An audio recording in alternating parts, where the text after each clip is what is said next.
Today we'll be taking a look at the standard Tribor toilet, the first generation of course.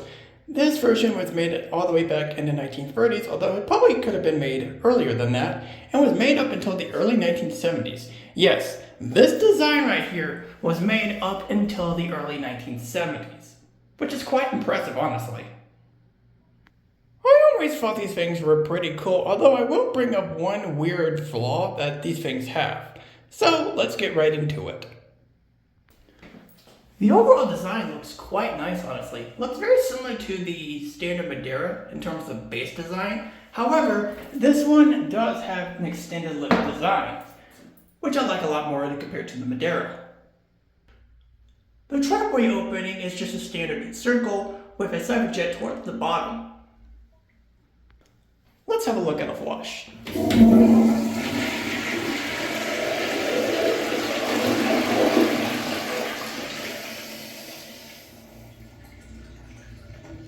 Overall, it's not too bad, but honestly, I've seen a little bit better. Let's talk about the weirdest factor this thing has, the pulling factor. It's very 50-50, and I have probably two reasons for why that is.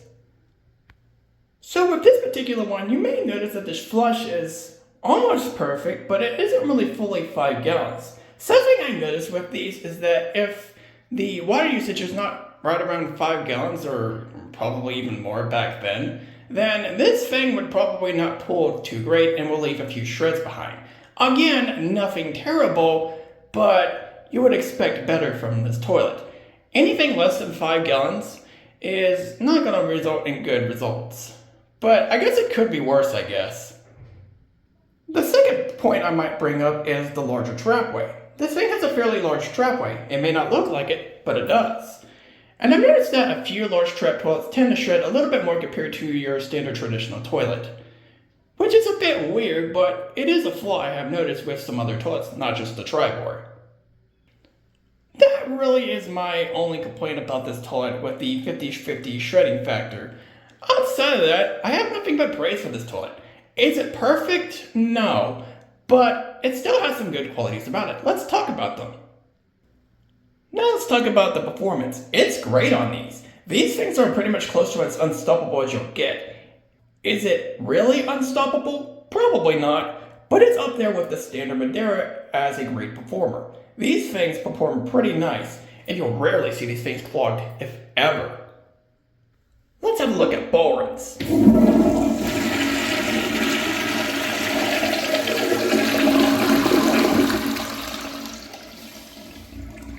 As you can see, the ball runs isn't the best. It does have straight down ramjets similar to the standard Madeira, but I noticed the standard Madeira covers it a lot better than this. I can clearly see some areas that are kind of missed, but it's far from the worst ball runs, but you would expect a little better. Here's another angle.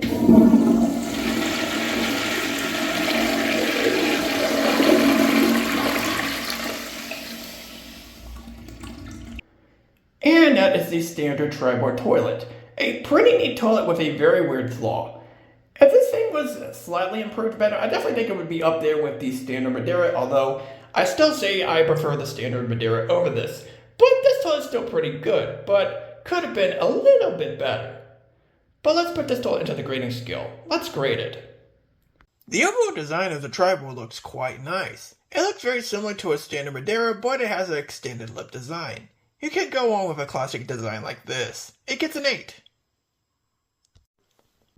Quality control for the most part is okay. Minus some of the weird shredding issues we'll cover a little bit later. I also noticed that most of these kind of have different flushes every now and then. Nothing too drastic compared to something like the 3.5 gallon Color Welcome toilets, but you can kind of tell that some flush a slight bit different than others. Nothing too inconsistent though. I give it a 6 overall. Consistency for the most part is pretty good. However, I have noticed some slight crookedness towards the siphon jet, although most people probably couldn't even tell much of a difference. For the most part, I give it an 8. This toilet has a pretty decently sized trapway. You may not be able to tell from the opening, but it's a lot larger than you might think. For the most part, I give it a 7. The flush honestly is not too bad. While I prefer the flush on the standard Madeira a little bit more, this is not a bad flush, even though it's just a standard straight down flush. At least it's exciting for the most part, though like I said, I prefer the standard Madeira flush a lot more. I give it a 7 overall. So you would probably think that the pulling siphon would be pretty good on this thing. Well, I hate to disappoint you, but it's more lackluster than anything. And I have likely 2 points to bring up why that is. One, the water usage.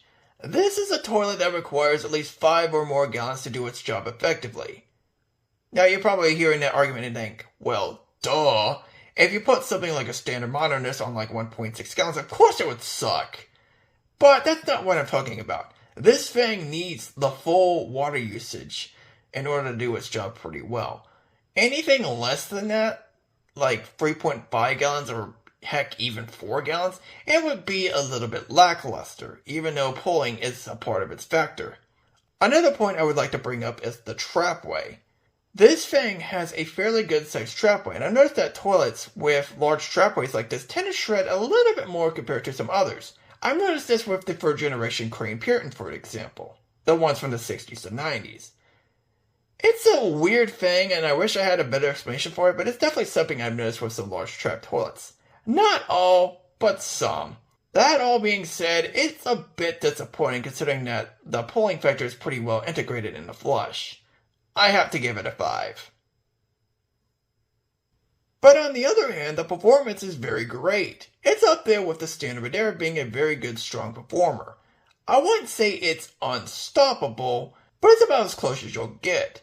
And I definitely think the trapway size definitely helps out in that factor as well.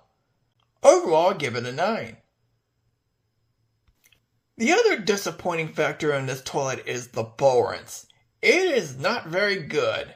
Not only are the rims just pointed straight down, but it's a lot spaced out compared to something like the Madeira, which actually has some fairly decent rims considering that it still has straight down pointed rim jets. At least it has the quantity, but this one, on the other hand, does not. This thing gets a 5 in ball rinse. The survivability of these things are pretty good overall. Mostly has to do with the performance in the large trapway. These things can last a very good long time. I give it an 8. Let's talk about the overall value of this toilet. This is a pretty classic toilet, but it definitely is not perfect. Is it bad? No, not at all. It's a fairly good toilet, but it's not amazing. 2 of the qualities that bring this toilet down is the bowl rinse, which is kind of a design issue, not really a quality issue. And then you got the lackluster pulling siphon power, which you would expect to be pretty good considering how well it's baked into the flush. But due to the large trapway and of course the excessive water usage that this thing needs, and nothing less than that, this ends up being a little bit more lackluster than you probably would think for a straight down flushing toilet. Outside those 2 problems, there are still some good qualities about this toilet like the flush and as well as the great performance, as well as the nicer design compared to the standard Madeira. But in terms of functionality, I will gladly take a standard Madeira over this toilet any day. That doesn't mean it's a bad toilet, it still has its moments, but those 2 flaws bring this toilet down from being perfection. Overall, it's a pretty good toilet, but I would expect a little bit more better quality from a toilet like this. I give the value a 7. The final score of the first generation standard Tribor Toilet is a 70 out of 100. You know, I really wish those 2 flaws weren't really much of a problem. The bowl rinse was kind of more of a design issue, but you would think that the pulling factor would be pretty good. But unfortunately, it's a little bit more lackluster than you would probably expect. It's not a bad toilet by any means necessary, but you kind of wish this was executed a little bit better. It still has some pretty good qualities about it, but I'd still take a standard Madeira over this toilet any day.